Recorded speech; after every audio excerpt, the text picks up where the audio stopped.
That'll get your attention. All right, folks. This was good morning pop culture. Now it's good time of day pop culture. So yeah, folks, I was over on the Midnight's Edge channel. Or was it Midnight's Edge After Dark? Anyway, I was over on Midnight's Edge with Tom. We did the MEAD radio, not MEAD radio, Midnight's Edge in the morning with Andre and Rob and Yellow Flash. We got really sidetracked talking about the Superman topic, so that really ran long. And so today's show is not going to be another 90-minute show because I got up earlier to do that one, and then that one ran long, which is cool. But just be prepared for a shorter show, folks. So let me get caught up because we had a couple pre-super chats roll in, and then we'll start talking about the topics here on the show. So thank you to YouTube, who does not have their update finalized and stuff doesn't work. So first off, we have our friend Cesario Japan. Thank you very much for your giant super chat. He says, I think you said, correct me if I'm wrong, that the horror genre would be an SJW woke proof along those lines. Unfortunately, 2 horror RPGs have fallen to the woke crowd, Vampire, The Masquerade, and D&D Ravenloft. When it comes to my statement, I was talking mostly about the movies because they've already been a vehicle for stuff that they're trying to do now. And anytime a company would want to reproduce, or let's just use the Young Rippa phrase, to go slay another dragon. If they're going to go try to slay another dragon, they're not going to do that in the horror genre because all of those things have happened. Comics, horror, video games, all of these big entertainment properties that have been looked down on earlier on in their life cycles have always been ahead of the cutting edge in terms of whatever you want to call it, progress, change, whatever an actual appropriate phrase of it is. So what I'm trying to say is, hold on one second.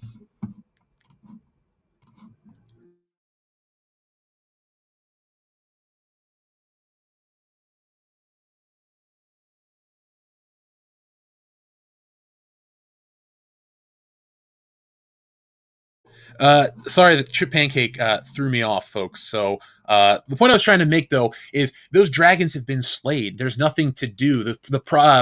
All entertainment that's on the cutting, or sorry, all entertainment in its early infancy was usually on the cutting edge. Marvel had stories about race relations and shit. You had whatchamacallit. Oh God, Marvel had that stuff. Video games had Samus. Samus was one of the earliest Nintendo characters created. Well, not 1893 Nintendo, but NES era Nintendo. A woman's bounty hunter, cool. They had that. They had it on other things, genre entertainment in general, the horror. All of that stuff was progressive before progressive was the thing, and that's why a lot of fans like myself get kind of pissed off, or very pissed off, from the disingenuous nature. Because what it is it's just trying to pat themselves on the back for achieving something that's been achieved by other greater people, quite frankly. That's why I look at somebody like Jordan Peele and I go, dude, stop trying to use the Twilight Zone for your politics because it's already been used for greater humanity causes when it's done by the greats like Rod Serling.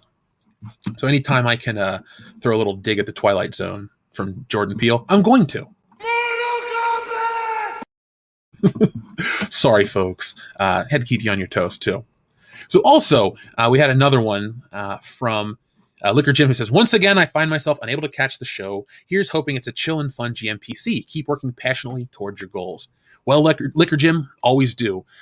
Big goal, big announcement this week is on Tuesday during the High Council. We will have Jeremy from Geeks and Gamers. He'll be on. We're going to launch the Stealing Solo Second Chance comic book. So why not reunite part of the High Council for it? So make sure you join us this Tuesday night, 9 p.m. It'll be Jeremy, it'll be Anna, Mecca and Tom and myself, and we'll be having a launch party for that. And there's a day one exclusive. So Liquor Jim, I'm always working towards my goals and always working to, get out there on the biggest platforms possible.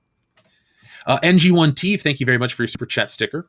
And then finally, our friend the Clown World Reviews says, if it weren't for GMPC, we would never have seen the pansexual Lando Terminator meme. Thank you, Tony Tone Deaf, whoever you really are. A lot of great memes get spread here on the channel. Pando Lando has always been a fun one. I love that a listener, won't say his name out there, even though his screen name is his real name, but he met Paul Rudd, and he wore the Pandosexual t-shirt, and he sent me a picture of it with him with Paul Rudd, and he says, Paul Rudd liked this shirt. And I was just like, cool. So it's just a good joke across the board. Pando Calrissian or Pandosexual, a Star Wars story. It's fun. And when people try to, oh, it's offensive, that's a joke. Jokes are funny. Jokes are good. Lighten up. Laugh a little. um, so let's see who we got here this morning. We have Kenneth LaRock. We have Bionic Sasquatch, Randy Seymour. Good morning to you. Dr. Omega, your Muslim uncle. Hello to Dan Giambroni. I'm sure I butchered that, but I apologize. Hello to Christopher Mills, Breadman Productions. Also, Legatus Legionus, as well as Dr. Coffin Nails. Well, hello, Dr. Coffin Nails. I pretty much know that you'll always be here, but I don't say that as I'm taking advantage of you. I'm thankful for it. Jesse and I always joke. Don't we realistically, every time we make like a joke about a fan, if we're going to insert a fan's name about something, isn't it always Dr. Coffin Nails? Yep. He pops up all the fucking time. So thank you, Dr. Coffin Nails. So we had two more pop up real quick, and then we'll start talking about some of the things I wanted to cover this morning, aka WandaVision, how I'm very disappointed, and we'll talk about the new Black Superman. What I'm really going to do, folks, on that topic, that requires the right approach, because you really need to hit this topic as a 1-2 punch. Facts, that's it. And so emotion is important to the story, but you got to make sure that you have everything backed up. So yeah, that is a topic I'm passionate about, a topic I want to cover extensively because it's important, but it takes time. So if anyone out there is curious on my thoughts, just wait. I will talk about those extensively, and there'll be plenty of videos and content, because I think it's really important and very disappointing, especially even if you don't want to take the human approach to it, you want to just take the DC fan approach. It's disappointing across the board to sit there and go, well, they're going to get better. They're going to get better. And then there's some things that get better, like Joker was great. And then Birds of Prey comes out, then Wonder Woman, But the Superman show seems to be getting praise. And the comics seem to be getting a little more praise. And the animated features have never really sucked ass like other things. And then this. And so there's like 3 stories to tell about why it's disappointing with that direction. And none of it has to do with racism on our side. But we'll save that for another day. So thank you, folks. Kevithar1138 says, insert coin to continue. Done. Thank you, Kevithar1138. If that was a gimmick I would have learned about years ago, I would have tried it. I'm just not that kind of guy. But I'm also the kind of guy that knows Chun-Li is not in Mortal Kombat, so I don't know what to say. So yeah, folks, last night's show was very long, but it was a good show. Great podcast. Realistically, my week begins and ends with Thursday. I'm just so involved and invested, and usually I'm kind of burnt out by this time of day. Historically, Friday has been a recovery day for me, where we'll stay up late, we'll do the show, get any excess work done. Funny story, back in the early days of the podcast, the way it was produced is it was recorded over Skype. Then it was put into Windows Movie Maker to turn into a format to be uploaded to YouTube. But it took hours to render. So I would just sit there, and sometimes the guys and I would hang out and still talk. And so the old process of the show was 3 hours of the show, 3 hours of post-production, and then boom, boom, boom. And then there was nothing the next day. But then as the show became, or the channel became a thing, Friday became another work day. When it was GMPC, it required a lot more time. Same with the High Council. Those would run late, and then you got to get up at like 6 the next morning to do those. Ugh, too many early mornings. But they're over. Adam Wofford, thank you very much. He says, hey, Jeff, the 1960s H.P. Lovecraft movie is called Dulwich Horror. Autocorrect screwed it up. There's also a silent movie of the Call of Cthulhu. Well, Adam Wofford, I'm about to take a picture of that because I took a picture of the first one, and why not have the correction? So thank you. Now, what I like to do at night is none of your business. No, seriously, though, what I was going to say is I enjoy setting the mood for a TV show, a movie, an experience. And right now, just that weird otherworldly horror of Lovecraft is it's an itch I got to scratch. So we have stuff to watch, like The Little Things, because it's going to leave HBO Max this weekend. But you'd be down for some HP Lovecraft style shit, right? Oh, hell yeah. Cool. We'll have some fun with it. We'll be not sober for it. Gnomes Forge says we must get hashtag fire Kathleen Kennedy trending. KK wants us to destroy Disney Star Wars for her, so remove her instead. We need to organize hold on. There we go. We need to organize a time. Well, You know what? It's not hypocritical to want that because that is exactly what happened with Gina Carano. And how does the old phrase go, folks? Fight fire with fire. Yeah, and it's more than just a fucking Talking Head song. This is your right as fans, as people, as consumers, whatever you want to do. They're going after somebody. What's the difference? The thing is, when you say fire Kathleen Kennedy, it's not because she's a woman. It's not for any misogynistic reasons. When Gina Carano got sacrificed on the altar of whatever you want to call it, that protection for her was thrown out the window because as a company, they allow that shit. You can't defend yourself by saying, well, she's this, that, and the other, and she did the same thing to somebody else who doesn't have as much power, who doesn't have as much influence, who's somebody who's still building a career. She's at the top. She's done. She can do anything she wants. So my point is, as a consumer, strictly as a consumer, as somebody who has, dialed a 1-800 number to tell you, hey, I'm missing a part to my action figure. As a consumer, I am very dissatisfied with her job as a president of Lucasfilm. I have been a Star Wars fan since 1995. I have spent thousands, tens of thousands of dollars, my own money, other people's money, aka my mom's, love you, on Star Wars products. I've spent thousands of hours consuming the books and the shows and the movies, the games, all of it. I am a longtime Star Wars customer. I am allowed to voice my complaints. I have supported them for over 2 decades. I have never seen the brand mishandled this poorly. So for me, strictly as a consumer, the same right anyone has that goes into Walmart, gets trampled by a box of, on Black Friday during a big box event, and then says, I want the manager fired for a poorly run store, that person's rightfully so. They can say that. I've not only watched my favorite characters get shit on, which is, terrible, but it's a whole different complaint.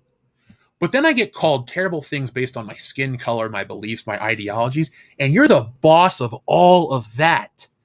That is when you are a bad boss, a bad president, and you can be called up to be fucking fired. It ain't political. It's nothing but a bad performance review. What is sexist about that? I hold you to the same standard as a man in the same position. Across the board. You get the same pay, you get the same respect, you get the same rights. You're the fucking president. Awesome. You have the same responsibilities too. You don't get to skirt them because of politics or your ideals or whatever. No. The safety blanket's gone. That shit is dead. So folks, what do I always tell you? I can't call for a boycott on this channel, but I also don't shit on your opinions for wanting to do that. What am I going to do? Well, if I act as an individual, not a representative of WCPS, but just as a man, Jeff, myself, I'm not buying Star Wars shit. Every once in a while I flirt with the idea. Sometimes a few things slip here and there. I use it as a channel justification. Scratches that itch. Oh, we can review Han Solo. No. Moving forward, thankfully, I have never invested in a HasLab project for Star Wars. I've never invested in anything expensive for Star Wars moving forward. I'm almost to the point where if this kind of bullshit crosses over into Marvel, what I'm trying to get at, folks, is I'm going to cancel pre-orders. I'm going to stop consuming anything from these people until something happens. As a consumer, I'm just so disappointed. And that's what I'm going to do as Jeff. Not a world-class bullshitters guy. As a guy myself, I'm going to cut off that kind of stuff. Not because it sounds cool and trendy to talk to you guys about it, but if I want to complain about her performance across the board, I have to complain, and I have to make them suffer everywhere across the board because she gets a cut of everything. She's the president of the company. She has all the say, all the power. She gets money from it all. Any Gina Carano figure that anybody went out to buy from retail, she got a cut of that previously before it ever came out. Those licensing deals, the money that is spent to secure the rights to make Star Wars figures, they've gotten the payment. That's why it's so egregious and so much bullshit. The mountains of Star Wars toys that were unsold, the people in power got paid already. It's the people that work at Toys R Us and Ollie's and Gabe's and all these bullshit stores that had to suffer because of Star Wars merchandise on their shelves. The people that they didn't move. Walmart, well, Star Wars toys aren't selling. It hurts Hasbro. Hasbro is not innocent in a lot of different things, and I'm never going to make excuses for a multinational corporation. But they do get the short end of the stick when it comes to the Star Wars license. It's more expensive than it's ever been, and it's full of bullshit, more so than it's ever been. I've interviewed J.W. Rinsler. He's written literally the book on Star Wars, the making of. He is considered the author, the authority on the subject matter.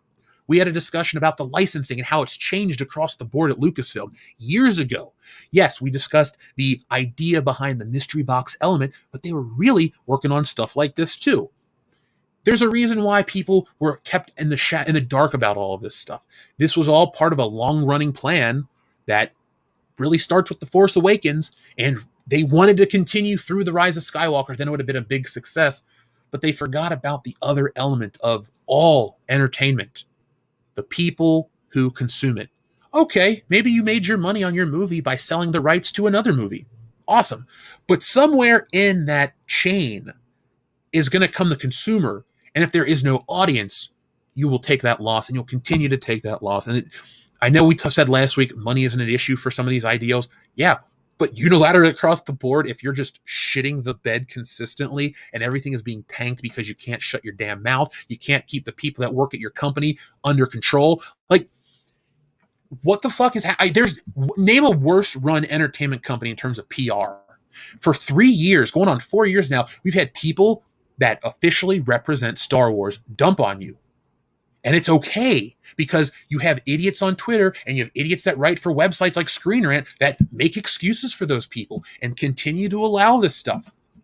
I am really, really sad about what happened to Gina Carano. There's only one silver lining. People are pissed on a bigger level than they realize. I made this comment on the other night on the show, last night on the show, where I said, you know what?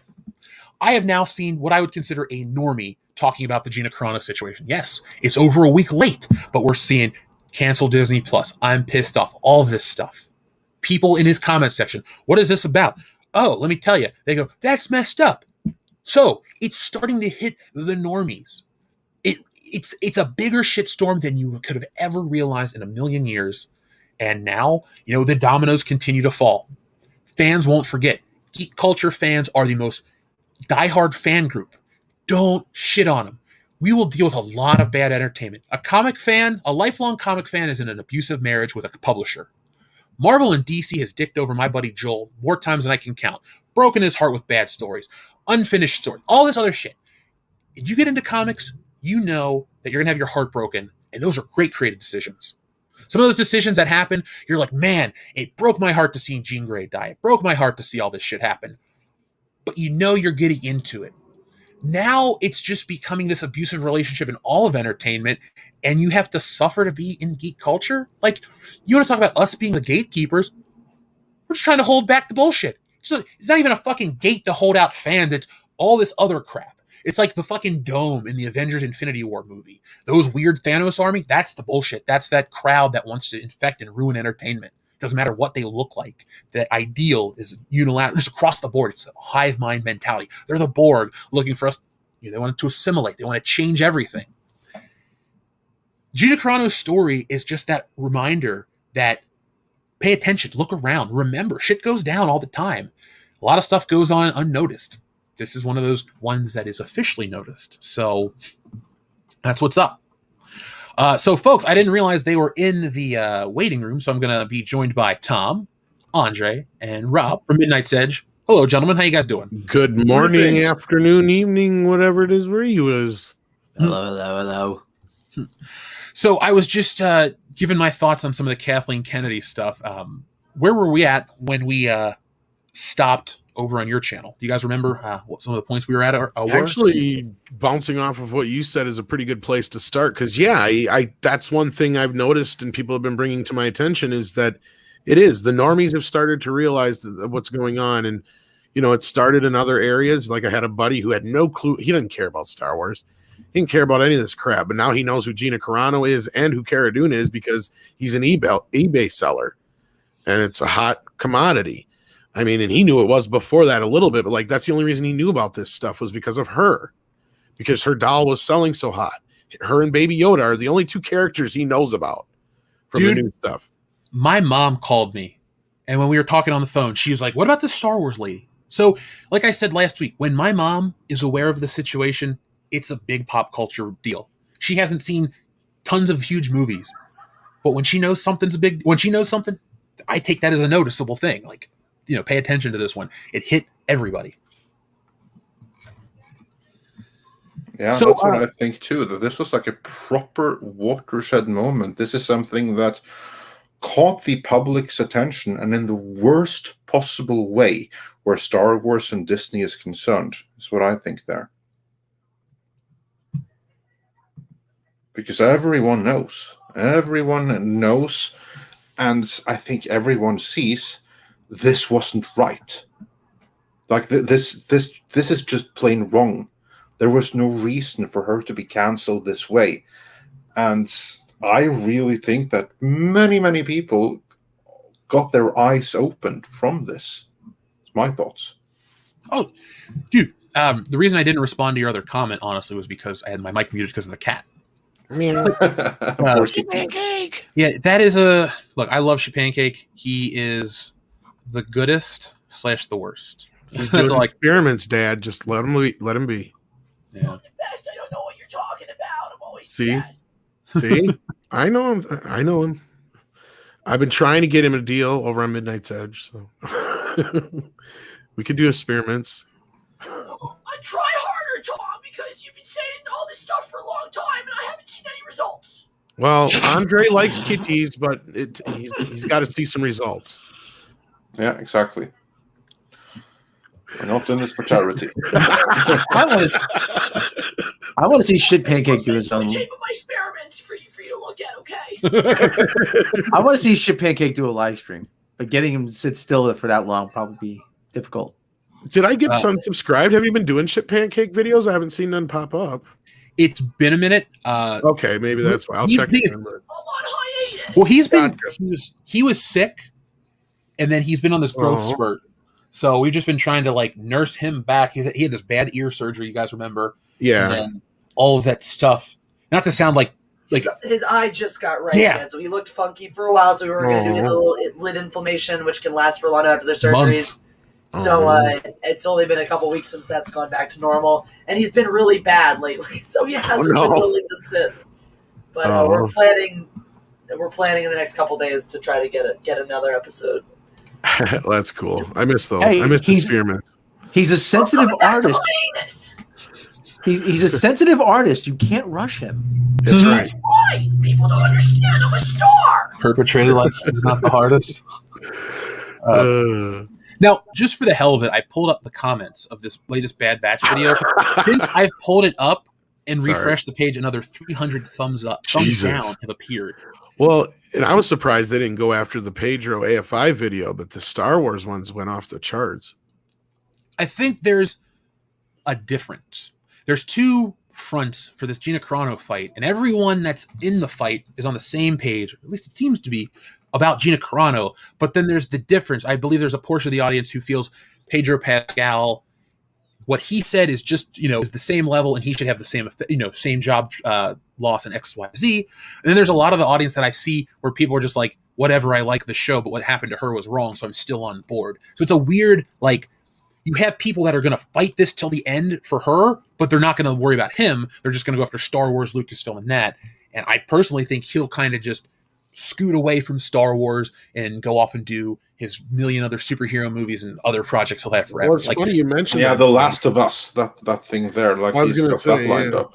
Yeah, between some of the things that are out there, and I know you don't usually get deep into the rumor mill stuff, but there is possibly some validity to the whole he may just be coming back to do a voice kind of thing next year. Well, what my rumor thing all stems from is the specific Grace Randolph rumors that burned me. Like, I was so pissed because I wanted to enjoy Star Wars so much again. And I don't know what's going to happen with that show outside of, I would bet it's the last season. That's where I'll say, I don't know what's going to happen with drama on set, this, that, and the other, but you've literally cut out the two most prominent things. Baby Yoda's gone. He's off with Luke Skywalker, and then Cara Dune's gone because of the Gina Carano situation. There's no life for this man outside of any prima donna bullshit, any kind of cutting corners to make it easier for him, which, let's be honest, the show's not going to suffer if he's not in the costume. How much of the Spider-Man... Look, I love Batman 89, but I've seen it He's so much. barely in the when costume Michael as it Keaton- is. Yeah.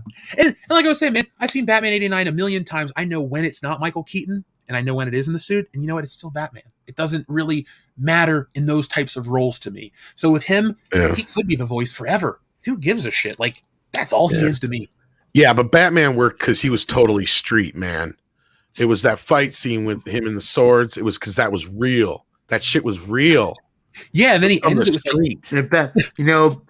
Batman's like me. We're both from the streets. Sorry, we're quoting John Peters here. Oh, the fucking producer that wanted to put the polar bear and everything? He told Kevin Smith, because you know why Batman 89 worked? Because of that fucking scene with the guy with the swords. That shit's real. That's from the streets. Me and Batman, we're from the streets. That's what he told Kevin Smith. Dude, we've said this on the High Council. I'll say it again. They should just finance animated versions of Elseworld movies that they had like the budget. John Peters presents. Yeah, just John Peters presents DC Comics. And Just each movie get him in is a an room. anthology series. And have him just belt out all these ideas. I want to see that batshit crazy shit on screen. Now, I'm not going to take it seriously, of course. But no, I want to see Superman fight a fucking polar bear. Don't you? Yeah.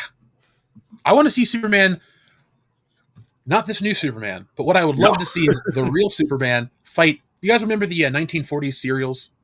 I love them. To me, they are of the course. definitive Superman. Yeah, and I was so happy. That's one of the things that I almost broke down in tears crying from like this new CW Superman and Lois series.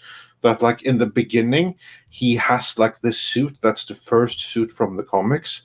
To me, that's the suit from the original 40s Max Fleischer cartoons, and they had it on screen. On screen, that's the Superman suit I've always wanted, and they had it there. Yeah, to me, Max Fleischer will forever be the definitive Superman, and everything else is a close approximation. I saw the pictures, and I even said to Jesse, I don't like that man's face for Superman, but that costume was so cool, I'm going to watch this episode. Like, hearing all the praise, hearing all the stuff online, and then seeing that visual, I go, I'll give it a shot. Could be cool. It could be the only version of Superman we have on screen that's accurate to the spirit of the character. Like, maybe our real-world Superman, the regular Superman, will be now just downgraded to television. But if it's cool, you get him every week. So maybe we'll win at the end of the day. Yeah, I'm very happy to accept like this new Tyler Hoechlin, however it's pronounced, Superman as like new Superman going forward, because that was great. As long as I never have to watch any of that Supergirl drivel, as long as we can like pretend that happened, but you don't have to see it, I'm good. Rob, like one thing I don't like about it is that it takes place in the CW verse that I just can't stand.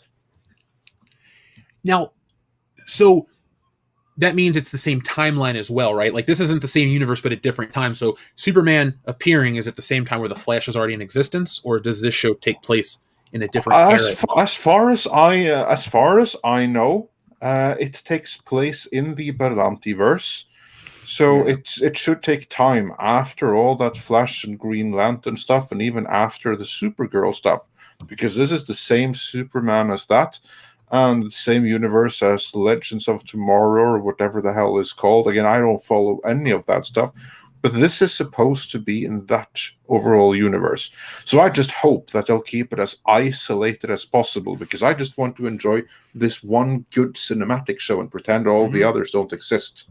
As long as they can do that, then I'm a happy camper. Yeah, from what I know, this is supposed to take place in that same universe as all the other CW shows and Batwoman, and but the less we say about Batwoman, the better. So, I mean, I'm sure we'll cover how bad the ratings are to open the High Council this week. So, yeah, by the way, just look at that. There you have that costume. That's exactly what I'm talking about. That is the Superman costume that I have always wanted to see on screen.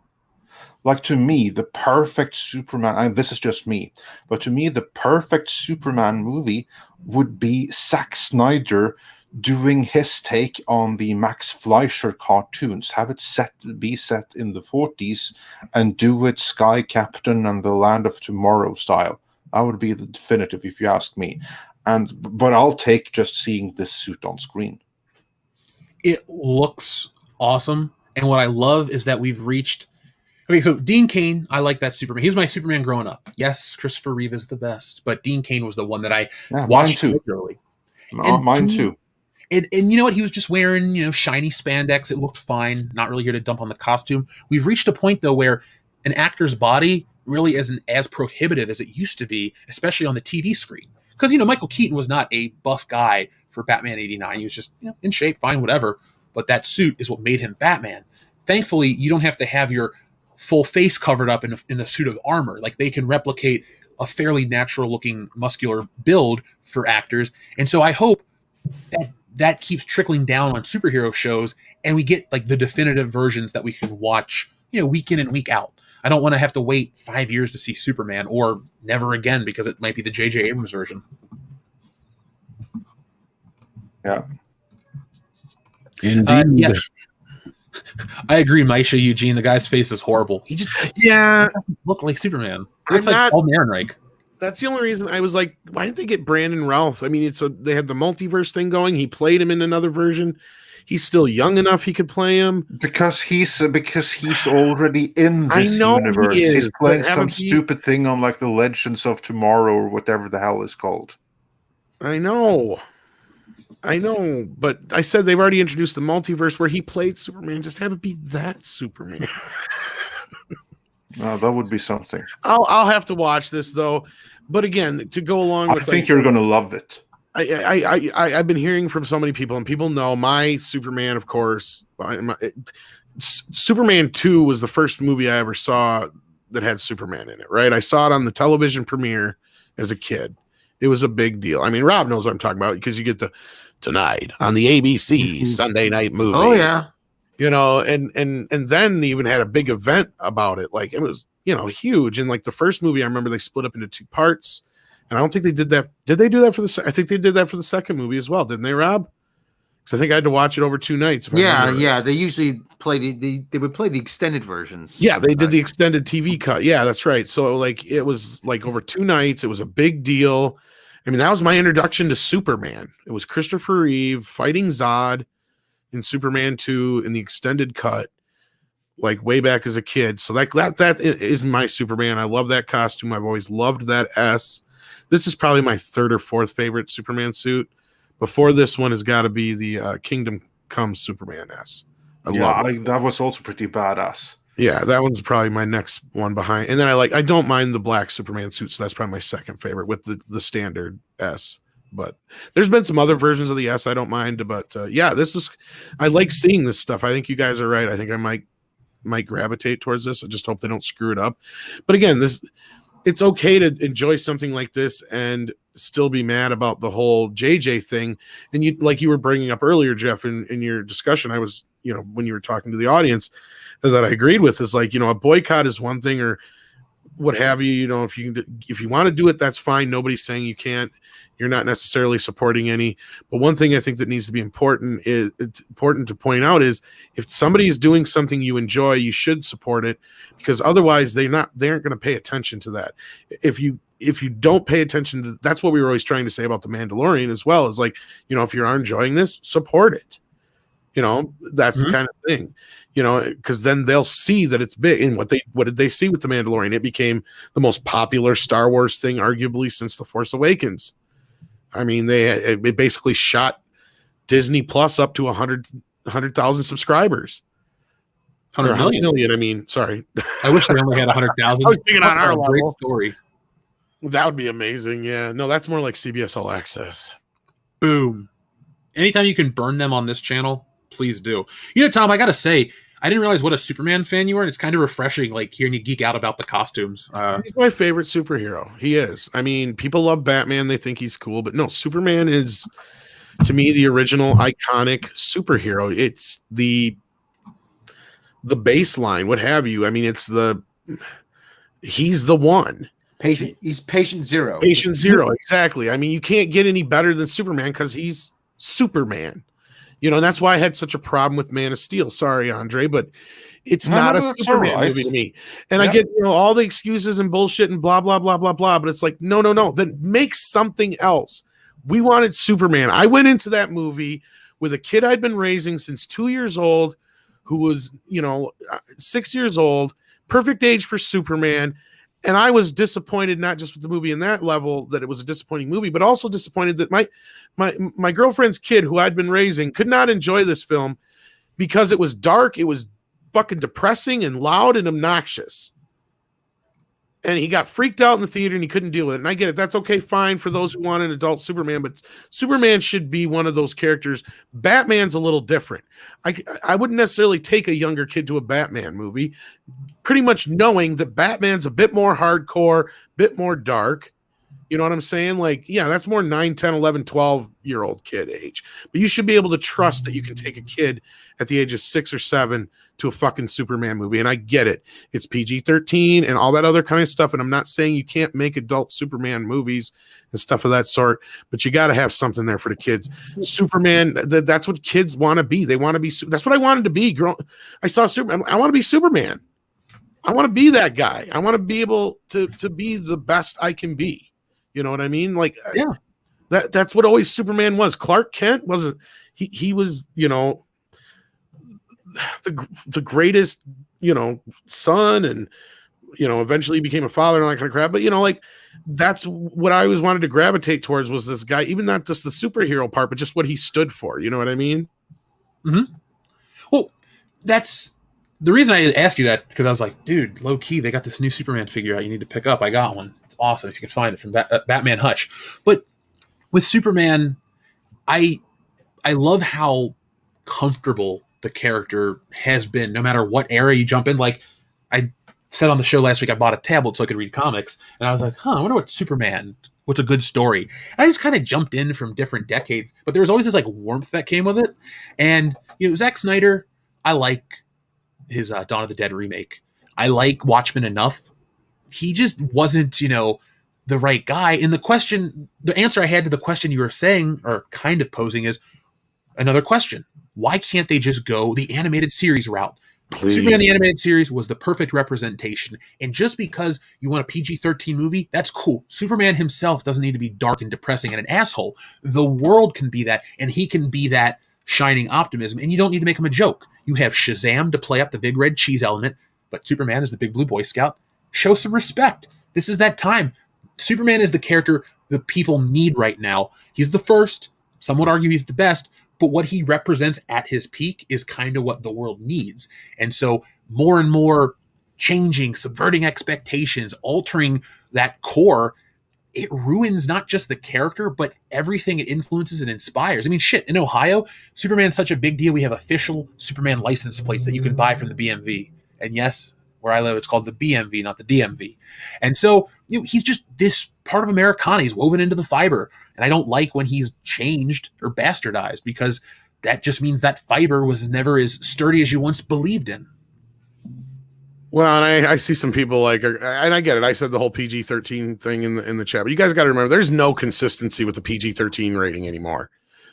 I mean, fucking TMNT 2014 was fucking rated PG-13, and that movie was less PG than the original movie, and that was only PG. So, I mean, like, again, there's no consistency with the rating across the board anymore. I'm surprised Sonic wasn't rated PG-13. They rated Bill and Ted 3 PG-13. Please tell me what in that movie constitutes a PG-13. The first two were PG, and there's worse shit in those. Anyway, sorry, I had to say that for a second. My bad. Oh, dude, don't apologize. The Ninja Turtles movie was very dark to me because I was used to the cartoon and I had never read a comic for it, but it was cool. See, what a lot of IP holders forget, and it's not just for kids, it's everybody. Folks, we want to watch cool things on screen. Also, it's that same mentality that they used to have where they want to put beautiful people on screen. You want to have beautiful stars, this, that, and the other. That mentality really does work. People like to go to the big screen and watch, you know, beautiful men and women on screen. That's why Marvel has every dude take his shirt off. And while low-key, Marvel doesn't promote the female body the way they do, pay attention to their casting choices, what they like. The thing is, Marvel's putting all the sexual stuff in their movies. It's just hidden, or it's not even hidden or secret. It's like, just look at the women they cast, the way they do. They know exactly how to psychologically hit you on those levels. And you can still have all of these things, Tom, under a PG-13 banner. They can do all of these. Like, really, PG-13 has become the all-age rating. And that's good, because you just don't have to have Superman break people's necks or, cause blood. Superman doesn't have to be a bloody film. You can have the bad guys you should have Lex Luthor or whoever the bad guys be vicious, be brutal, be the contrast to Superman's light. But you got to show the darkness. You can't skirt the darkness. You can't play around with it. I mean, Willy Wonka is a great movie. It's a great, fun family movie, but it's got scary moments, and it makes the joy and the happiness that much brighter because you go down that dark tunnel. Literally, you see death, and then everything's brighter on the other end. Superman's got to be that. They have lost that across the board. And we talk about, it used to be Star Wars, it used to be Star Trek, it used to be a thing. And now, just knowing what is next is so disappointing and demoralizing that it's hard to want to support them across the board. Like it's with Star Wars. People are pissed over Gina Carano. Everything's going to burn. They fuck with Superman. Stuff's going to burn too. Yeah. There's already people I'm looking on Facebook trying to defend this decision with Jughead Abrams. Well, I shouldn't call him Jughead Abrams because that's an insult to Jughead. So, to be fair, though, there are some outlets running with this whole Henry Cavill has done his Superman bit. We don't know that yet. That needs to be stressed.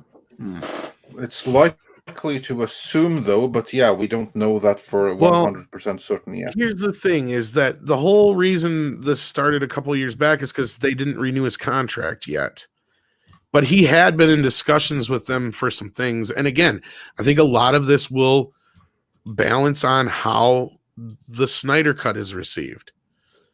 And if that is received well, and there's also been rumors of him showing up in other movies yet. So I don't think he's done as Superman. I just think Warner's I think the only way they could come to a compromise between AT&T and Warner Brothers at this point is the multiverse, is what I'm trying to say. Well, I agree, because we're going to have at least 2 Batmen, and why not 2 different Supermen then too? Probably 3 if Affleck stays around. Exactly. Yeah. Well, the question that comes up now is what is Marvel actually doing? Because we've spent a good chunk of WandaVision. Everyone's like, it's the multiverse, it's this, it's that, it's that. And each week, things are being revealed that it's not. It's literally Agatha all along, and it kind of sucks the wind out of the show. So it might have been a situation, I could be completely wrong, but let's just play the hypothetical game, where Marvel seems to be going in on multiverse. And so in the media, playing around with the ideas of Tobey Maguire coming back, this, that, and the other. I'm not saying those things aren't happening. All I'm saying is it seems like they were jumping in multiverse quicker, but then as the stuff comes out, it's like multiverse will probably happen, but not the second. DC seems so gung-ho that they're trying to do it 6 years ago, be multiverse, and it's almost kind of like Marvel seemed like they were gung-ho. They're playing wait and see a little more, and DC's now kind of forced into it. And so they're going to be, it's not even going to be like a who does it better. It's how does DC handle it? Because they're kind of in over their head. Yeah, they are indeed. But here's the thing, though, that just like with Lucasfilm, you have like 2 factions that are warring against each other there as well. Because you have like the powers that be at Warner, and you have the people at AT&T, and they also seem to be like competing against each other. They're certainly not aligned in any way, shape, or form whatsoever. So yeah, it'll be interesting to see how they're going to work that out. I'm amazed that AT&T has like allowed that situation to persist, where you have like one DC operation in Warner and another one at AT&T, and then they expect like something united to come out of it, because it's not going to. So it's like good going. They have the multiverse because they're just going to have chaos on screen and no consistency whatsoever.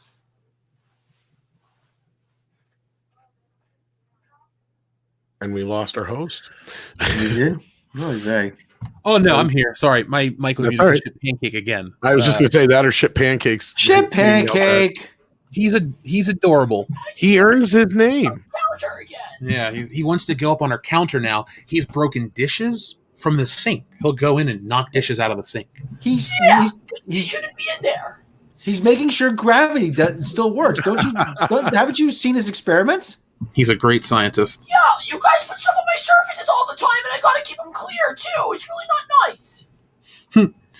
So, guys, I got to tell you, I love the idea of this morning raid. We got over 1,000 people watching a GMPC. So, folks, hit that thumbs up button. The reason this show gets to happen is because everyone who gives a thumbs up on the High Council gets that show over 1,000.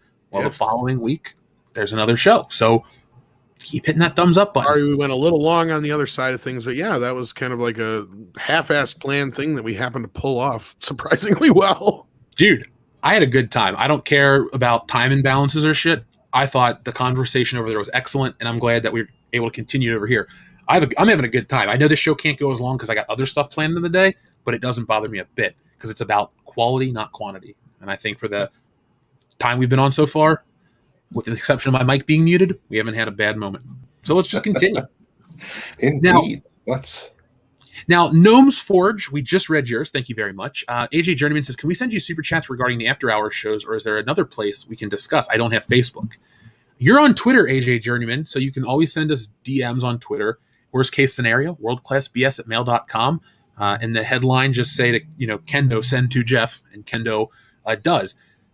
Heads up, sometimes my brain farts and I reply to the message Kendo sends me. So in theory, I've responded to someone's email to Kendo, and there's really no reason why I've done that. So just, if you go that route, remember that's always a possibility. It's not that I don't care. And sometimes I don't know. I've made that mistake when somebody's like, did you ever respond? And I look and I sent it back to ourselves. So worldclassbs@mail.com, AJ Journeyman, if you need us. That is the best way. And by the way, I'm going to build a website for the show and the channel in general, and we're going to get new emails for each guy and then business stuff. So just, keep listening. We tried doing that like 5 years ago now almost. How's that working out for us, Andre? Do we still have that domain? No, I don't think so. All right. Well, hopefully we don't get email there anymore. That didn't pan out. Well, actually, we do have one. We have like the midnightsedge.me. Oh, that one is. Oh, that's what I was talking about. Yeah. Okay, so I know we were planning on. building it. We have never that got one. to it. Oh, and we do have the emails. I monitor it. Oh, okay. All right. Yeah. No worries about that. Oh, we have that. You have that email too. You just have to. I know. I don't remember how to get to it, but. I'll hook you up with it. So yeah, like way back when we were talking about doing that, it just never happened, got off the ground yet. Yeah, and we still can because we still have the web thing sorted. So we just have to find someone to help us go all the way with it. So we're gonna see what X Morbius says. He says, just saying hi from the ME stream, the Midnight's Edge stream. Well, X Morbius, hello. Greetings. Friend pleasure. I just want to say it's a pleasure to see so many people from our chat joining. We're so happy about that. Yeah, the community's awesome. We got great crossover, and like I always say, it's nice that we have so much fun. Like we've all been on streams. Tom, Rob, I've been on Shenanigans with Mary. We've streamed with Jesse for like 4 hours, right? Yeah. We've gone on like. That's kind of the secret of all this, folks. If anyone tries to figure out what's their secret, what do they do? We just get along and have fun. It's kind of the secret. Sorry, you can't buy that. We're just lucky. But Delonta Harrison, thank you very much. He says, buy all the Disney stock and make them do what is right. # money power. I mean, it's funny. It's like if people say, I don't want to support Disney, but you buy the stock and then people go, well, you're supporting Disney. But you're also buying in to have an officially allowed opinion. So there's like a perfect sound logic to that. And I know people be like, why would I ever do that? You got enough power and influence. And at the end of the day, you can sell that shit back and get out of it. Never mind. Let the GameStop stuff be a cautionary tale to those and inspirational tales to others. But there is stuff to be said. Money power is the thing. Really, if you really want to hurt Disney folks, and I mean, really, just never go to their theme parks. They're already hurting so bad because of the COVID shit that they can't get away from. So if you really want to kick a giant when it's down, never go to their theme parks again. And if you really, really, really want to stick it to them, go to Universal. I don't get sponsored, but it's a good theme park, and they got cool shit. And I don't even like Harry Potter that much, but that Harry Potter castle and the food and the bar inside, it's well worth the price of admission. So just never go back to the park, folks. That's how you hurt them the most. I never got into Harry Potter, though. I don't know. I'm the prime age for it. I saw the movies last year for the first time, and they're fine. Like, I like them pretty much.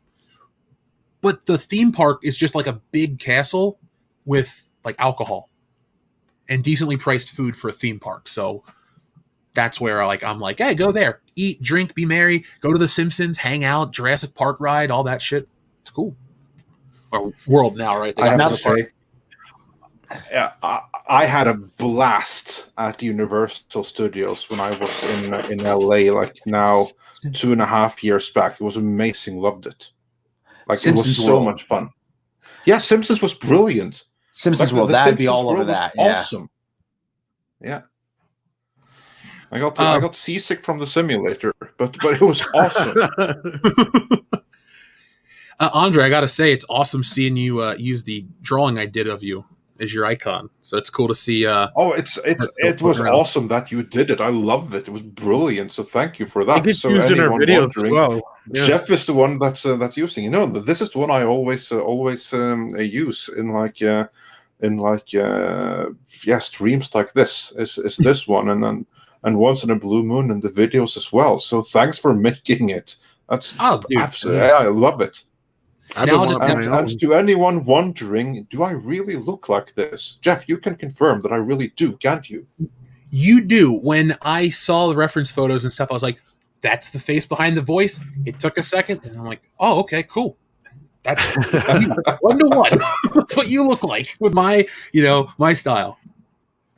I know. I want mine done too, and I wanted to get Rob's done, but he's like being a little wuss about it. It's for now. Just use when you want one, you can always use the Salacious Tom trading card art as a fun icon that represents yourself visually. Rob, I do actually.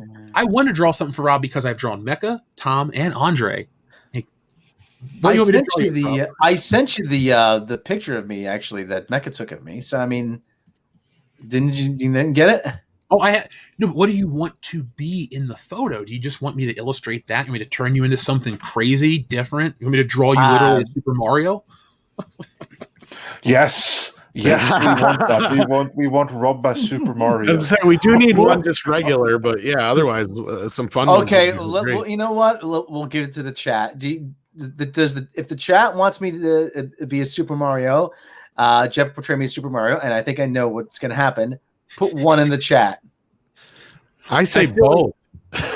When Rob, John Lennon, yeah. I draw you as Mario, I might just do the whole Mushroom Kingdom and have Mecha be the princess, Tom's Luigi, I'll be Bowser. The ones are pouring in. Thank you, B-Dub Martin says, I didn't know Jeff did the avatar drawing. Beautiful. Well, thank you, B-Dub Martin. Who put number 9?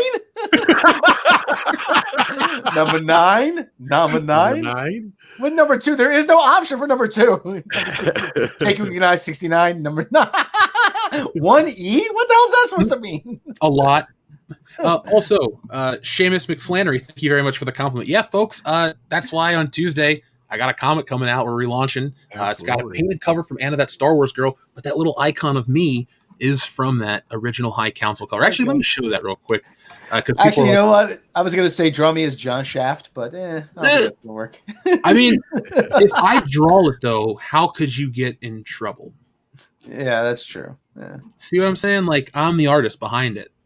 Well, even we should actually make it a whole thing. I'll draw you as Shaft. Then Anna will do one of her paint overs to show how Shaft should actually look, aka Vicky Darkskinned, and that would be a really funny joke. We should do that. We are so trying to get it all canceled. Bob from Midnight Sanchez in blackface. No, I'm not in blackface. No, and actually what you do is you make Andre Luigi and you make me Donkey Kong. Oh, I like that. That's actually cool. Samurai Jeff. I love that cover. Yeah, folks. Somebody said about Cecil being the Mickey Mouse of the Fandom Menace. and Ethan Caesar, with a pie. Yeah. Jeremy's the humble man. Now, what I got rolling right now is for stretch goals with the Fandom Menace trading cards, which I've shown most of them. I haven't shown Cecil the Hut yet because it's not done, but it's the best one. And then we're doing an audio drama of Stealing Solo when it reaches another stretch goal. The guys are all excited about that one. We're going to treat it like a 1940s radio serial with an announcer. Tom, I'm going to be coming to you, man, for some help. Rob, you as well. I need voices. I need excitement. I need you guys. I need the Fandom Menace. We got to make this hilarious. I'm already proud of the comic and the project, but Darius Munchausen, Rob, maybe not Shaft, but you could be drawn as the Hebrew Hammer. Oh, dude, that's an awesome movie. It is an awesome movie. The thing is, listen, I have to say this. I don't have the name Robot Shlomo because I'm Jewish. I'm actually not Jewish. Somebody gave me the name and it stuck. So that's Jake was the first one actually that I think used the name Robot Shlomo. So I said, okay, let's go with it. So that's, it's not cultural appropriation. Somebody gave me the name. So I dig it. And you know what? It's a funny name.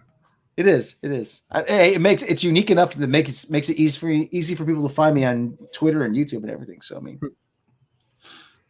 I'm seeing a little inner thigh there. Says Mike W. Oh yeah. Inner thigh from the bathrobe.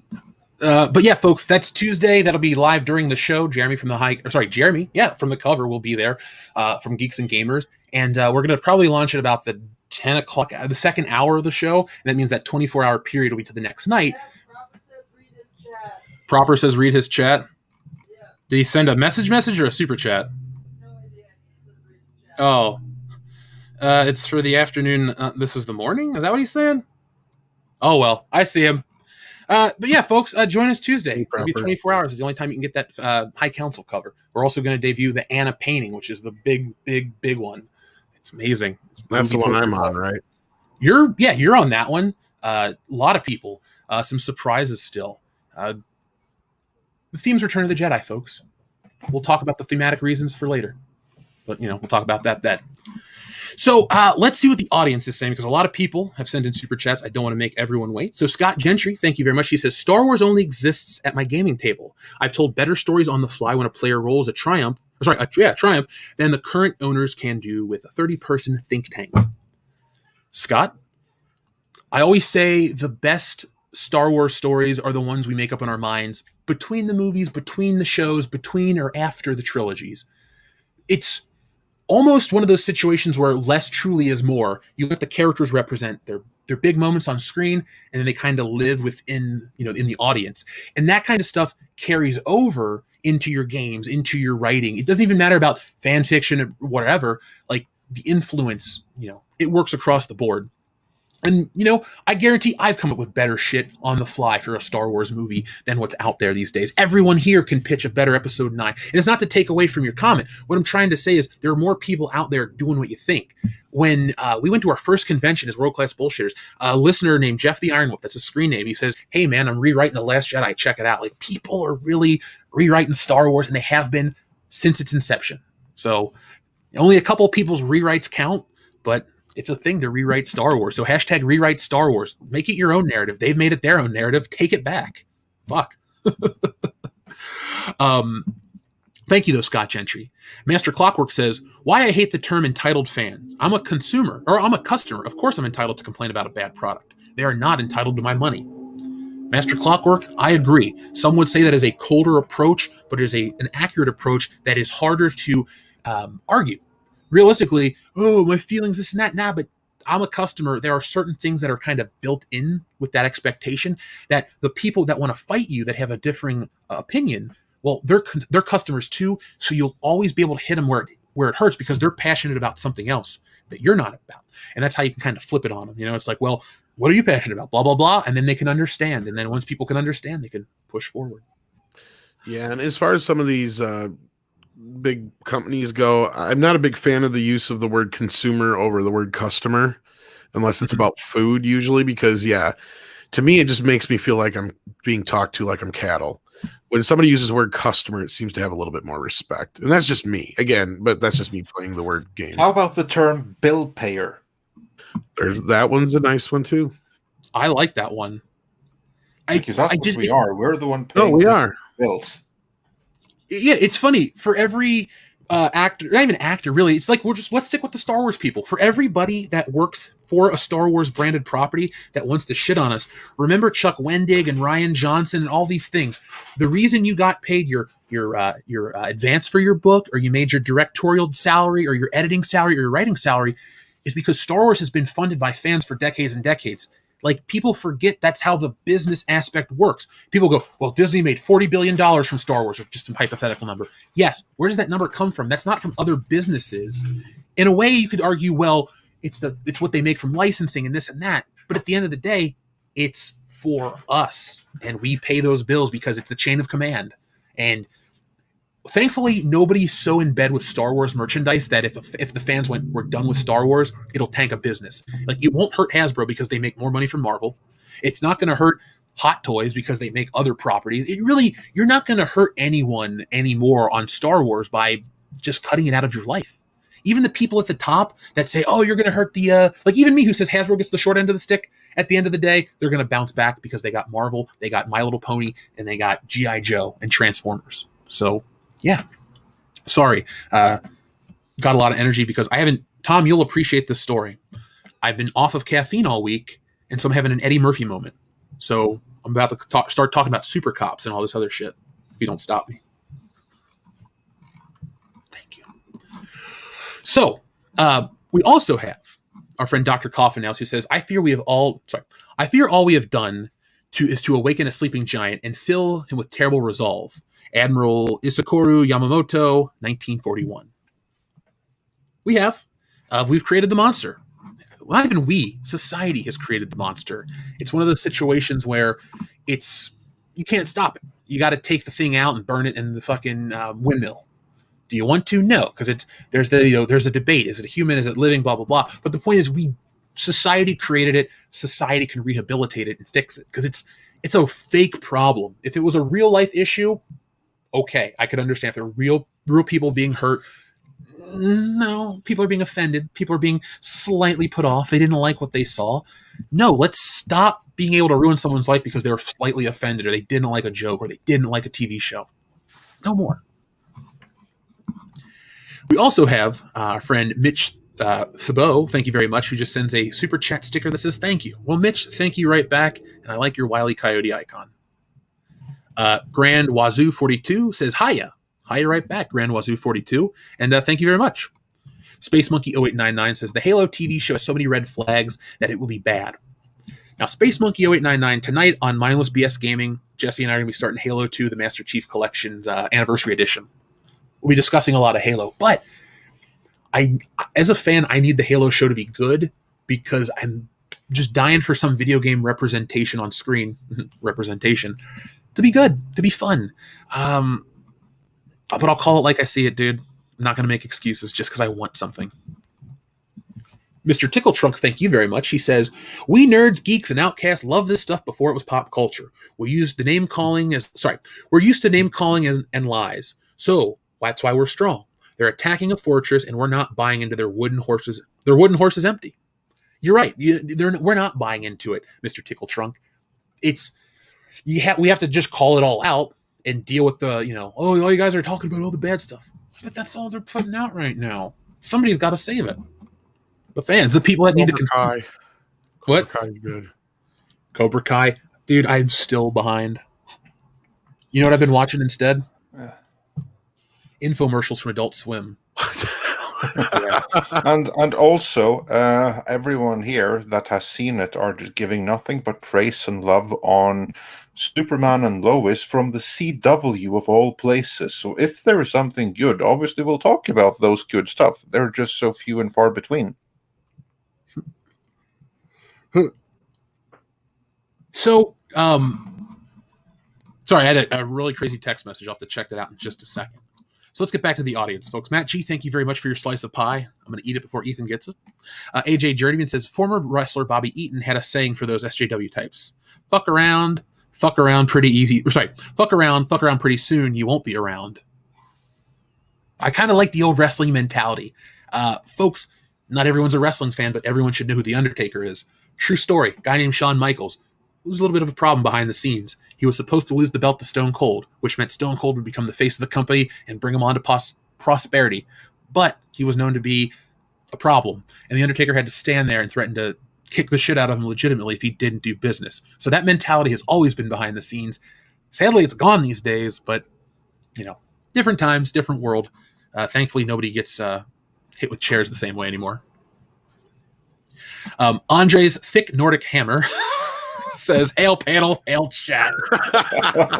You officially have Oh, that's a nice one. an account after your name, sir. Welcome to the club. In a Thank complimentary you. I appreciate that. I really do. Mindless Entertainment sent a super chat that says, "Here's $5 to buy me lunch." Yeah, I'm going to owe you lunch in a minute because we are almost at 1:00. Our buddy Drew with Comics Elite says, "Superman was best described by Christopher Reeve. He is a friend. That is something that is something J.J. Abrams and others will never understand."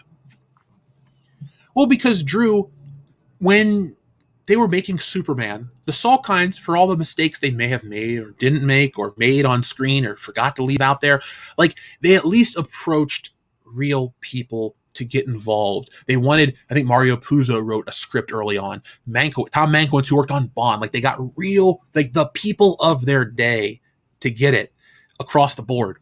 We don't have that anymore. They don't hire the best people. That social media, whatever influence, has like created this weird subset of people that have more prominence but not a lot of work. So people get blue check marks and get put on these big projects, but they have one or two things. They may have written an episode of something. They may have been an extra in something else. But because of social media, it makes them look like they're on the same playing field. So a studio probably goes, "Oh, he's a prominent writer, Amazon bestseller, this, that, and the other."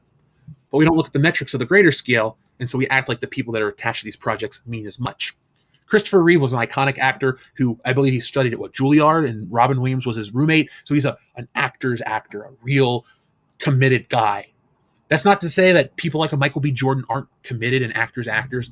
But across the board, there's a unified vision for Superman. They have an idea. They know what they need to do.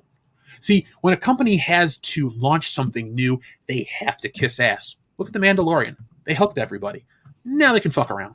Same thing with Superman. For decades, he's been a prominent featured superhero on screen. Yeah, they can fuck around now. It doesn't matter. That Zack Snyder's foray into that, they can fuck around with that. You know, lesser degrees of evil, and they can do it again. So, true, that's the thing. The people behind the scenes just don't care about it the way we do, and they never will because they hate us. Joseph Bianowitz says, "Drive by. What's up? Hail to all." What up, Joseph Bianowitz? Again, dude, thank you for everything. You're like our super biggest fan. I mean, believe me, you're everywhere we are, so thank you. Christopher Talk, thank you very much. He says, this show transitioned better than Mr. Potato Head. Thank you. Yeah, we did it right here. Hasbro, take note. You can send the checks to P.O. Box wherever I live. Uber B-Man says, why is WB not answering to AT&T directly when they are the parent co-owner? Why does nobody get fired anymore when they repeatedly screw up? CEOs too. Now, Tom, Rob, Andre, you guys have a better knowledge of the inner workings of Warner Brothers and stuff like that. What do you guys think? Why does no one get fired? Well, actually, plenty of people get fired. It's just that if you are protected by being somewhat victimized, like if you're a woman or something, then it's difficult. But for instance, if you're a white male, then you're out the door right away. And also, there's plenty of people that have been fired if they just aren't prolific enough. Like Jason Kilar, he's been firing people left and right at Warner's. The last few months, like he's been firing everyone, regardless of their role, position, everything. So loads of people get fired. It's just some people are more protected than others, and these, unfortunately, are in the positions where they can do the most damage to our pop culture. And the other ones you just generally don't hear about too often. Of course, when you do, like, like 5 years ago, you had like Amy Pascal, who was the seemingly invincible head of Sony, and she was fired. So yeah, it does happen. Willie Woodward, thank you very much. He says, I'm loving this stream. Hope short-haired Jesse is feeling better. Do you guys recommend Superman and Lois? Much love to you guys. Hey, short-haired Jesse, are you doing any better? I'm doing great. Yeah, thank you. It was seemed to be exercise that triggered a minor cold, and I seem to be A-okay. You ever wonder why I tell you I've never been sick? Thank you, though, Willie, for your kind words. Delanta Harrison says, we need to save Disney. They have all of our fantasies. They have all of our fantasies and wonder that we know that young kids don't know. That young kids don't know. That young kids don't what we can. We do. Let me reread this thing because I'm tripping up over it. We need to save Disney. They have all of our fantasies and wonder that we know that young kids don't know what we mean. Okay, sorry. This is just. I think this auto chat switched it up. But I get what you're saying. We need to buy to save Disney because they hold the rights to all of our favorite shit. We know how to do it to pass on to the next generation. Sorry if I'm flubbing that, Delant Harrison. But if that's what you mean, I hope I got what you're saying. If because you brought up the stocks earlier. It would be weird if a concerted effort was made where people pulled their money and bought enough shit to become, a deciding factor in Disney. That might be the only way to change it. I'm not saying do it. I tell you, I don't even say to boycott shit. You make up your own minds. But if it happens, I will watch that story and report on it. I might even get invested with it. But that's a topic for another day. But thank you, Delanta Harrison. Samurai Vader says, Tom, may I recommend a YouTube YTP called Peener Man, Far From Horno. Fun stuff.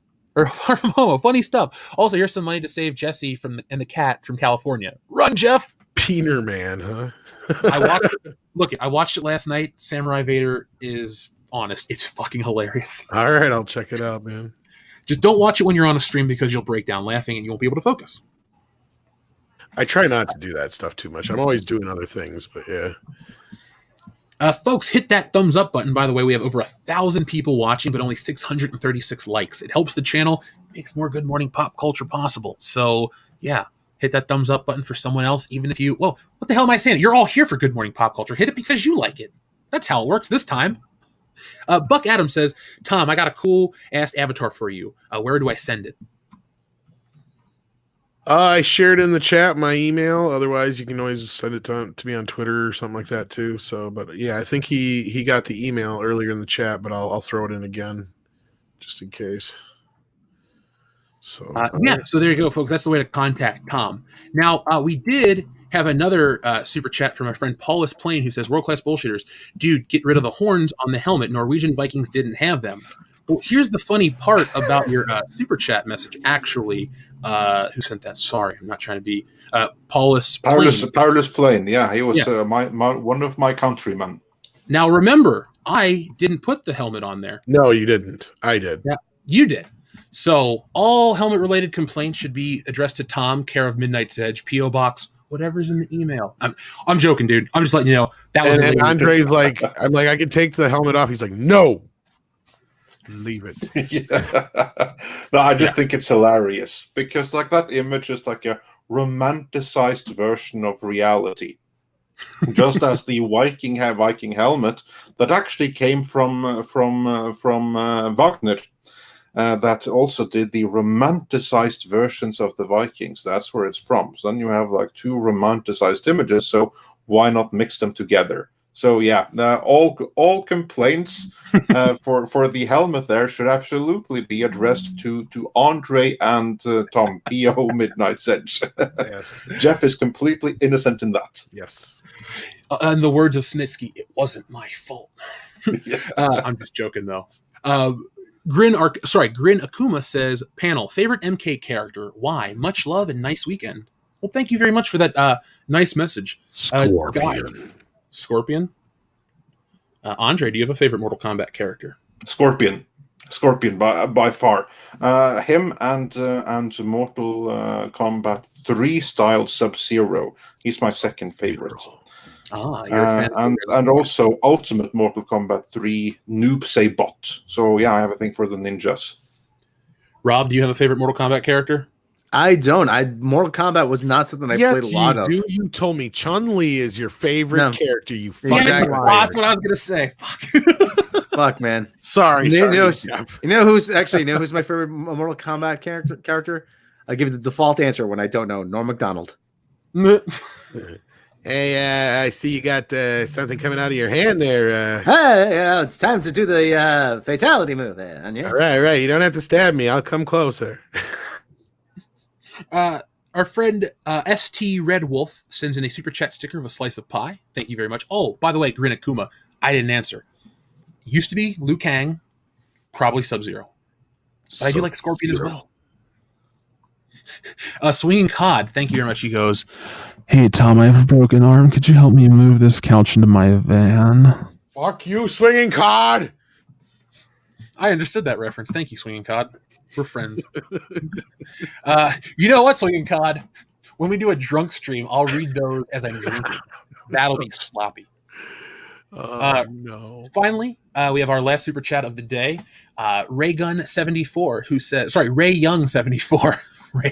Raw Young 74. I can't even get it right the third time. Disney stocks is the new GameStonk? This isn't financial advice. I am not a financial advisor. I will never claim to be. I'm not a doctor. I just play one on TV. You got to figure that part out for yourself, folks. We'll report on what's out there. Now, I will say Kendo and Nick pretty good with their shit. So if they talk about stuff, they're guys that they walk the walk and they talk the talk. So they're not going to lie to you and say, "Oh, I'll do this." They'll just say what they do. And they got a good head on their shoulders. They're always focused on not ruining it. So we're not a financial institution. We never claim to be. We're a podcast.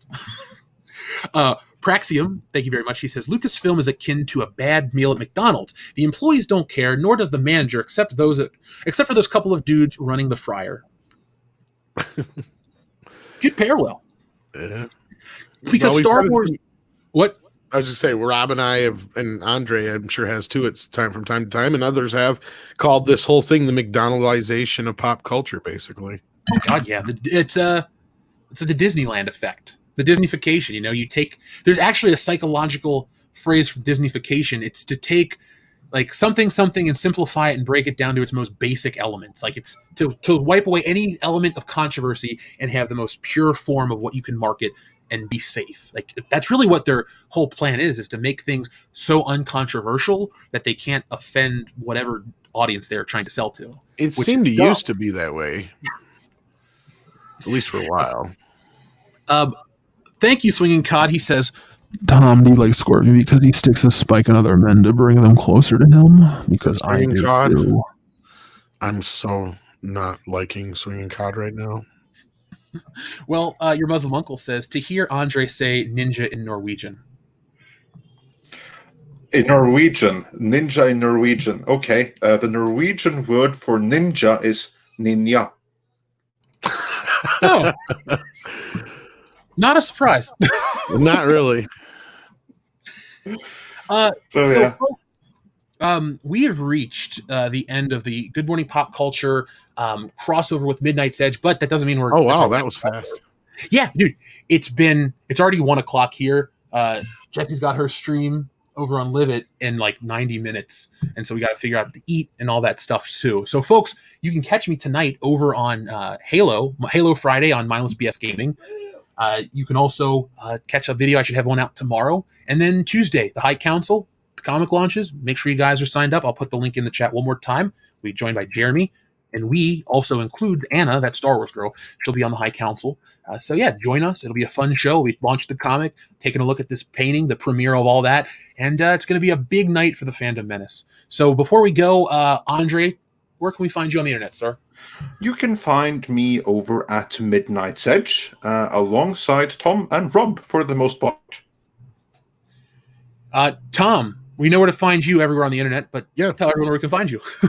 Same difference, but I think we're going to be hopping over here to Mr. H's stream in a few minutes here. I think it actually starts real shortly here. And, of course, you can just find me all the other regular places as well. Awesome. Rob, anything you'd like to say where people can find you?